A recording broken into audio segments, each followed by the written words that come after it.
Hi there BookTube, it's Eleanor here, and today I'm doing a different type of vlog.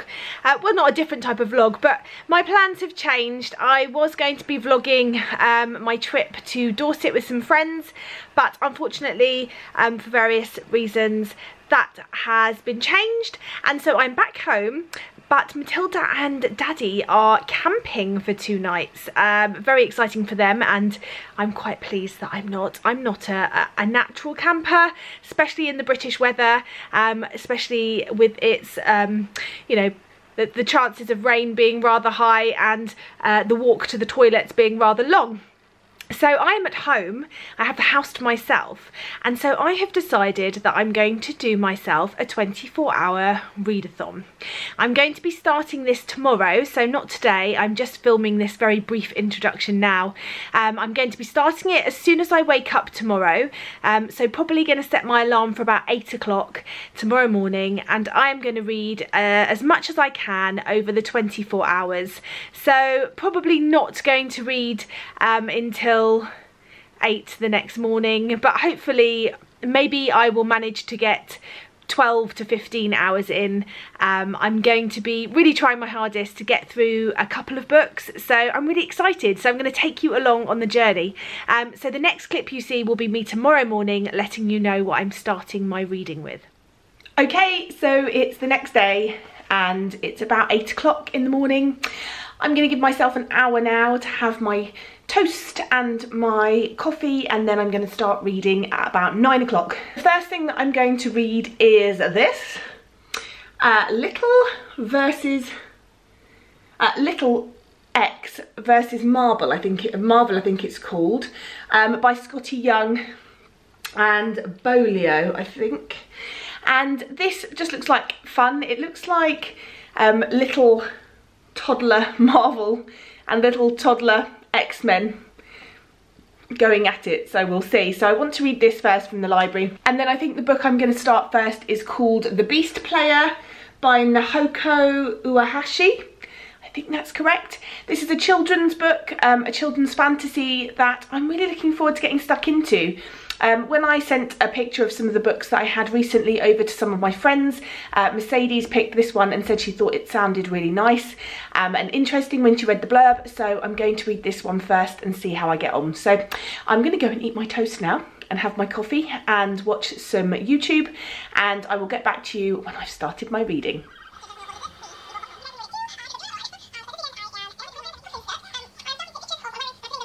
Okay, so this is the first thing that I've read today, and I picked this up from the library because I liked the idea of it. I had a quick flick through and I really liked the colour palette that was used, and also the fact that it was Scotty Young that wrote this, and he is the same person that did I Hate Fairyland, which I adore. Unfortunately, this sort of lacked... it tried too hard at the humour for me. I felt like it was just trying really hard to be funny, and it missed the mark a little bit, which was a shame because the artwork is still really nice. I mean, I did enjoy it and it was okay. It's basically the story of young Marvel and X-Men characters who are always fighting with each other and can't get along. A set of twins join the village where they live, or the town where they live, and they're trying to recruit them for each of their clubhouses. It was good, it just wasn't great. So yeah, I'm going to give this one 3 stars, and I probably won't continue with the series. I'm now going to move on to my first novel of today, and that is The Beast Player. So I'll come back to you when I've read some of that. Clay was just glad none of them turned into princes. He got enough of company tonight, and there wasn't stew left anyway. After Tally had scrubbed the table clean, she left to wash herself. Griff scampered off behind her. Jenny sat down at the table, took one of Clay's beans. Okay, so a little update. I have just been getting dressed and I went to the supermarket and got some food for the day, and while I was doing that I was listening to my audiobook, which at the moment is Kings of the Wild by Nicholas Eames. This is the last book I need to read or listen to for the BookTube SFF Awards, and so I'm really enjoying it actually on audiobook. I think I've listened to a nice portion of it so far today, and yeah, it's really easy to read, it's fun, it's it's sort of about a band of aging heroes who are banding back together to save one of theirs daughter, and it's sort of set in this world where there's, you know, centaurs and ogres and dragons, and they're just the norm, and there's sort of a guild of people that sort of go about and go on hero quests, and it's like the inn thing.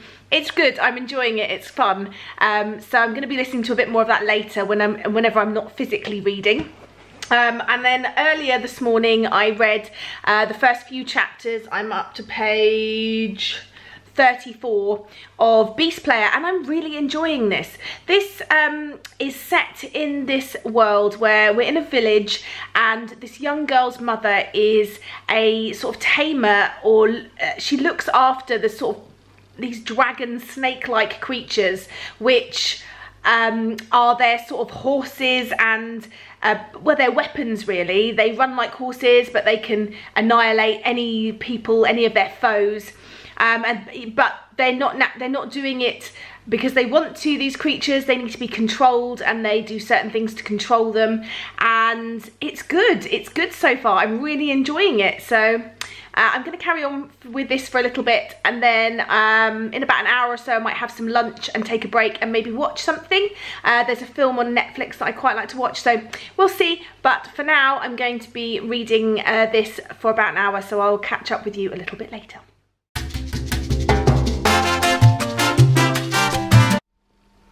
Okay, so it's quite late in the day. Well, it's not really late in the day, but it's 5 o'clock, and I've not read as much as I hoped because I just not in the mood to be reading big chunks at a time. Sometimes I just want to sit down and I just want to read all day long, and I'm really enjoying The Beast Player. I'm really enjoying it, way more than I expected.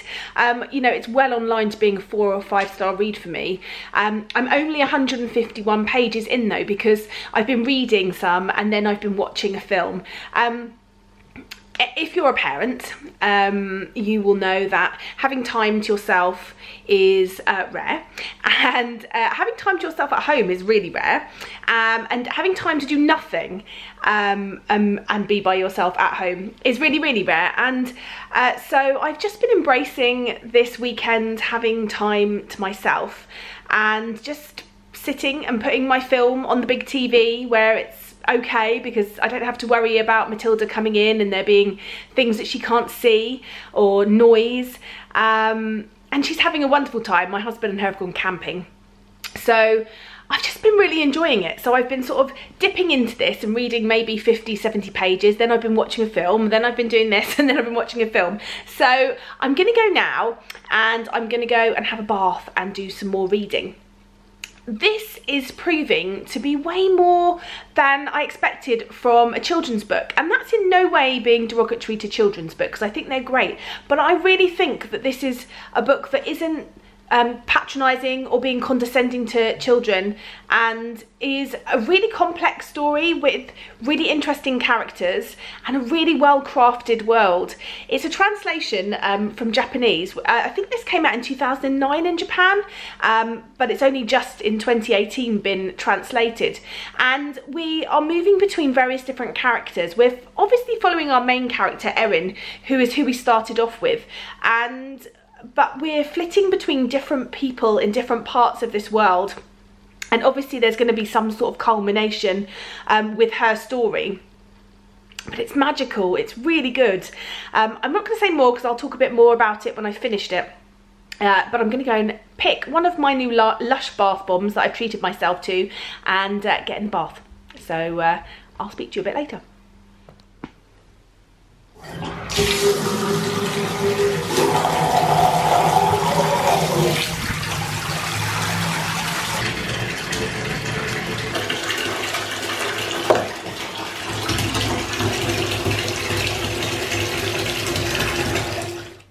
Okay, so it's the next day and I didn't read an awful lot more. I'm still really enjoying the book. I just wanted to watch lots of films yesterday, so I thought I would take you along today. I'm meeting my lovely friend Tracy from Flamingo Reads, and we are going book shopping in London. So I thought I will add a little bit extra to this video, seeing as I didn't give you as much book as I was hoping to, and show you the bookshops that we go to, and if I buy anything. Okay, so it is now the afternoon, and as you can tell, I'm home and I didn't do any vlogging. I'm rubbish, what can I say? Sorry. But I did buy quite a few books, so I will be in Bookopoly book jail for quite a while. But I'm okay with that. I'm really pleased with the books that I picked up, so I thought I would show them to you. The first one was a recommendation from Tracy. She said it was really good, and as soon as she mentioned the fact that there was actual shark stuff in here, I was like, yes please. And that is The Shark Club by Anne Kidd Taylor. Now, from what she said to me, this is the story of a woman who becomes a marine biologist, and I think she, it says in 1988, 12-year-old Maeve Donnelly is kissed by Daniel, the boy of her dreams, and then attacked by a shark. 18 years later, Maeve is a world-travelling biologist swimming with the animals that once threatened her life. She's on the brink of a relationship with a fellow diver, yet as she returns to the idyllic island where she grew up, she is haunted by the memories of Daniel, her first love, and what might have been. A meeting with a sweet 6-year-old girl fascinated by sharks draws Maeve back into Daniel's life. Suddenly she's awash with old feelings. Will she forgive Daniel for the mistakes of her youth, or will she open her heart to Nicholas, the handsome colleague who shares her passion for the ocean? And Tracy just said this was a really brilliant read, and I love anything to do with sharks, so I'm really excited about this one. So book jail, here I come. Next, I picked up some books that were in Any Amount Books. If you've been watching my channel for a while, you'll know that when I go to London, that is one of my first ports of call. There's always really good arcs and new releases in there for quite cheap. And so I managed to pick up a copy of Eve of Man by Giovanna and Tom Fletcher. This is co-written by the two, and I'm really looking forward to this. I'm intrigued to see how they do as a writing pair. I believe from what I've read and seen on their YouTube channel that this is written in dual perspective, and that Giovanna wrote the female perspective and that Tom wrote the male, I think. Don't quote me on that. But it seems like it's written, we've got Eve, who's been kept away from the opposite sex, and then at 16 she has to have face her destiny. 3 potential males have been selected for her with the future of humanity in her hands, and then there's Bram, and yeah, interesting. So this must be Bram that she falls in love with and doesn't want to pick from the others. I really enjoy the inside of this. I think it's beautiful. I'm excited to try this and see what I think, and as I say, it was massively reduced in Any Amount, so I felt okay buying this. The next one I picked up in Any Amount is called Ascension by Victor Dixon, and again another one that I just thought sounded really interesting. It says, I love this, it says the most ambitious speed dating show ever seen. 12 young astronauts must pair up for life in preparation for being the first humans to colonise Mars. Lenore is one of the chosen ones. She signed up for glory, she signed up for love, she signed up for a one-way ticket. Even if the dream turns to a nightmare, it's too late for regrets. And this is a trilogy, I believe. There's Ascension, Distortion and Collision, so hopefully I enjoy this. It sounds like it's going to be fun.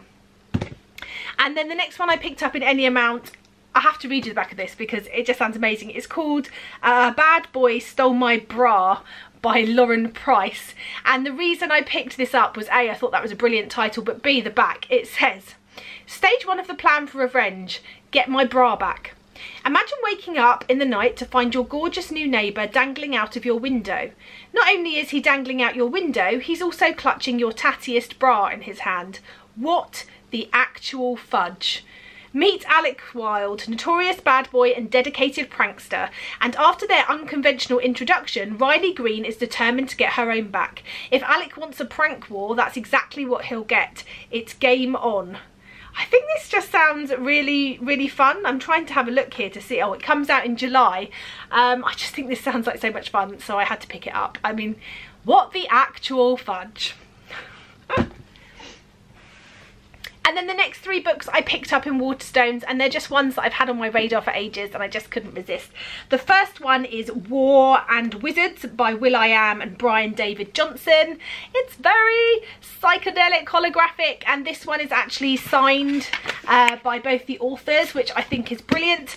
And it says on the back here that hidden for centuries, a wizard clan awakens hungry for power. In the future, robots fight a losing battle against a vicious enemy. Both are looking for a young woman. Her name is Ada Luring. I just think this sounds really fun, and I just love the cover. And then the next 2 books I picked up because I've been hearing a lot about them on BookTube recently. The first I heard great things from Mercedes, and that is Red Clocks by Lenny Zumas. She said the impact of this was so great because it is something that literally could happen tomorrow. It's set around well, a time, or in this particular story, abortion has been made illegal in America, and as well as that, in vitro fertilization is banned, and the Personhood Amendment grants right of life, liberty and property to every embryo. And we're following a number of women, I think it's 5 women, yeah, 5 women in this one town, I think, and their different experiences of what this law means to them and how it changes them. And yeah, I really loved like The Handmaid's Tale by Margaret Atwood, and I think this is giving off similar vibes, and I'm just really looking forward to reading this. And the last one, I just keep hearing about how amazing it is. Again, it is signed by the author, and that is When I Hit You by Meena Kandasamy, sorry. This says, caught in the hook of love, a young woman marries a dashing university professor. She moves to a rain-washed coastal town to be with him, but behind closed doors she discovers that her perfect husband is a perfect monster. As he sets about bullying her into obedience, and as her family pressures her to stay in the marriage, she swears to fight back, a resistance that will either kill her or set her free. And I've heard this is really a very uncomfortable book to read, and yet really poignant and important, and following domestic abuse, and so I'm not looking forward to, but I'm keen to read this one. So yeah, naughtiness has caused me to buy some books, but I don't mind going in book jail if they are worth the read, so we'll be finding out. And I want to make sure that I wrap up this this sort of weird weekend vloggy thing that I've done. I'm about 100 pages to the end of the book that I've been reading, and so I will come back next to give you my final thoughts on that and tell you my star rating, because I'm really enjoying it. So I really hope the ending lives up to the rest of the book. So check out my next clip for that. Okay, so I'm sitting in the car park. I'm about to go to my bounce lesson, which if you're in the UK, I'm not sure if it's in any other countries, but bounce is the most amazing exercise class. I absolutely love it. I've been doing it for a few months now. And what you do is there's individual trampolines, and you go in, and the teacher takes you through a number of like routines. So you're bouncing in different things to some really cool music. I love it. I'm going to try and film some footage, but I'm not sure if I'll be able to.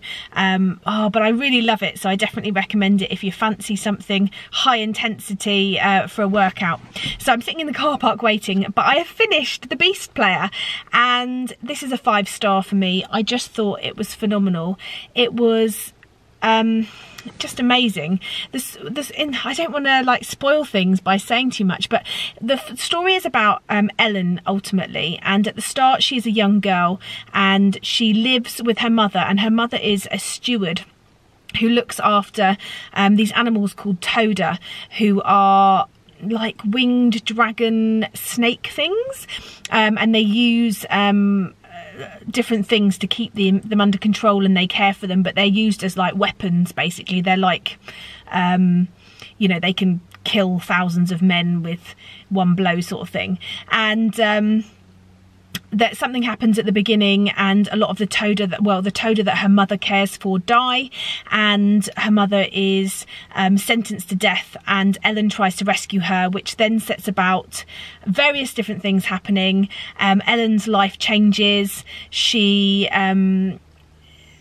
just follows down this different path, but it's just such an amazing story. It's a story of politics and history and relationships, and it's got this beautiful animal-human relationship in there, and the way that the animals are treated and trying to change that, and it sort of touches on, you know, animals in captivity and what that means for an animal, and that relationship with the person that looks after them. Can it ever truly be a proper relationship? Because obviously they're holding the keys to that animal's freedom. And I just thought it touched on some really interesting points without, you know, really trying to like smash them in your face. It was beautifully written. The translation was amazing, and it is a standalone, but I wish it was more. I would read more and more and more of this author, so I'm definitely going to be keeping my eyes out for any of their future translations, because this was brilliant and a real solid 5 stars. I definitely recommend, if you get the chance to read it, that you do. It's the first 5-star read I've had in ages. And it's funny, actually, I was talking to Tracy today when we were out about 5-star reads, because sometimes I read a book really fast and gobble it down and it's 5 stars. Sometimes I read a book really fast just because, you know, it's an easy read. And I think it's important to note that just because I spent a little bit more time on this book, and not even ages, but I spent over a day and I really sort of took my time with it, doesn't mean that it's not deserving of 5 stars. So I loved it, and 5 stars, so yay.